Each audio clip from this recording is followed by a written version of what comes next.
Hello friends, welcome to Clara's kitchen. இன்றைக்கி இந்த வீடியோவில் கொங்கு நாட்டு ஸ்பெஷல் பச்சைப்புளி ரசம் தாங்க பார்க்க போகிறோம். இந்த ரசம் வைக்கிறது நமக்கு அடுப்பு தேவையில்லைங்க, ஒரு சொட்டு எண்ணெய் கூட தேவையில்லைங்க. வெறும் 5 நிமிஷம் இருந்தாலே போதுங்க. ரொம்ப டேஸ்ட்டாக இந்த பச்சைப்புளி ரசத்தை வந்து ரெடி பண்ணிடலாங்க. வாங்க எப்படி சேர்த்து வீடியோக்குள்ளே பார்க்கலாம். ஃபஸ்ட்டு ஒரு பவுல் எடுத்துக்கலாங்க. லெமன் சைஸ் புளியை வந்து எடுத்துக்கலாங்க. நான் எடுத்துக்கிற இந்த புளியால் வந்து தாராளமாக 4 பேர் வந்து சாப்பிட்லாங்க. தண்ணி ஊற்றி ஊற வச்சுக்கலாங்க. இந்த புளி வந்து ஊறட்டுங்க. அடுத்து மசாலா வந்து இடிக்கிறதுக்காக இடிக்கல் எடுத்துக்கலாங்க.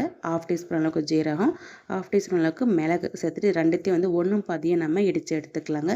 பாருங்கள், இது மாதிரி 1 பாதியமாக இடித்த பிறகு இதில் வந்து ஒரு 5 பல் வந்து பூண்டு பல் சேர்த்துக்கலாங்க. 2 பச்சை மிளகா சேர்த்துட்டு அடுத்து ஒரு 5லேருந்து ஒரு 6 சின்ன வெங்காயத்தை சேர்த்துக்கிட்டு இதையும் வந்து 1 பாதியமாக நம்ம இடித்து எடுத்துக்கலாங்க.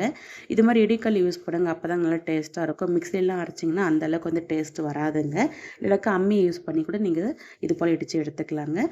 கருவேப்பிலையும் கொஞ்சம் சேர்த்துக்கலாங்க. சேர்த்துட்டு கொஞ்சம் கொரகொரப்பாக வந்து எல்லா பொருட்களும் நம்ம இடித்து எடுத்துக்கலாங்க. பாருங்கள், இந்த அளவுக்கு வந்து கொரகொரப்பாக இருந்தால் கரெக்டாக இருக்குங்க.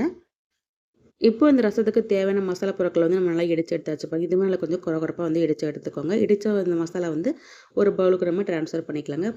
இப்போ புளி வந்து நல்லா ஊறிடுச்சு. புளி வந்து நம்ம கரைச்சி எடுத்துக்கலாம். எந்த அளவுக்கு தண்ணி தேவையோ அந்தளவுக்கு தண்ணி சேர்த்து புளி தண்ணி வந்து கரைச்சி வடிகட்டி எடுத்துக்கலாங்க. வடிகட்டின புளி தண்ணி வந்து ஒரு பவுலுக்கு நம்ம மாற்றிக்கலாங்க. ரசத்துக்கு வந்து எப்பவுமே வந்து புளிப்பு வந்து கரெக்டாக இருக்கணுங்க. ஒவ்வொரு புளிப்பாக இருந்தாலும் நல்லா இருக்காதுங்க, புளிப்பு வந்து கம்மியாக இருந்தாலும் நல்லா இருக்காதுங்க. கரெக்டான வந்து புளியை வந்து கரைச்சி எடுத்துக்கலாங்க. இப்போ இந்த புளி தண்ணியில் வந்து நம்ம ஆல்ரெடி இடித்து வச்சுருந்தா மசாலா வந்து சேர்த்துக்கலாங்க. சேர்த்துட்டு ஒரு கைப்பிடி நிறையா வந்து மல்லி இலைகளை சேர்த்துக்கலாங்க. இது வந்து இந்த ரசத்துக்கு நல்ல ஒரு டேஸ்ட்டை கொடுக்குங்க. அடுத்து கொஞ்சமாக பெருங்காய பொடி, இந்த ரசத்துக்கு தேவையான அளவுக்கு வந்து கல் உப்பு சேர்த்துட்டு உப்பு கரையிற அளவுக்கு நல்லா மிக்ஸ் பண்ணி விட்டுக்கலாங்க. இப்போ நமக்கு கொங்கு நாட்டு ஸ்பெஷல் பச்சைப்புளி ரசம் வந்து சூப்பராக ரெடி ஆகிடுச்சுங்க. செம்ம டேஸ்ட்டாக இருக்குங்க. வெறும் 5 நிமிஷத்துலேயே ஈஸியாக அந்த ரசத்தை வந்து ரெடி பண்ணிடலாங்க. கண்டிப்பாக நீங்களும் ட்ரை பண்ணி பாருங்கள். சில சமயங்கள் நம்ம ஹெவி மீல் எடுத்துக்கும் போது செரிமானத்துக்கு இந்த ரசத்தை குடிக்கும்போது டைஜஷன் வந்து ரொம்ப ஹெல்ப்ஃபுல்லாக இருக்குங்க. இந்த பச்சைப்புளி ரசத்தை வந்து சூடான சாதத்தை ஊற்றி சாப்பிட்டிங்கன்னா டேஸ்ட் வந்து சூப்பராக இருக்குங்க. இதுக்கு சைட் டிஷ்ஷாக வந்து உருளைக்கிழங்கு பொரியல், வெறும் அப்பளம் இருந்தால் கூட ரொம்ப டேஸ்ட்டாக இருக்குங்க. கண்டிப்பாக நீங்களும் இந்த பச்சைப்புளி ரசத்தை வந்து ட்ரை பண்ணி பாருங்கள். இந்த வீடியோ வந்து உங்களுக்கு யூஸ்ஃபுல்லாக இருந்தால் மறக்காமல் நம்ம சேனலை வந்து சப்ஸ்கிரைப் பண்ணிக்கோங்க, லைக் பண்ணிக்கோங்க, ஷேர் பண்ணிக்கோங்க ஃப்ரெண்ட்ஸ். தேங்க்ஸ் ஃபார் வாட்சிங்.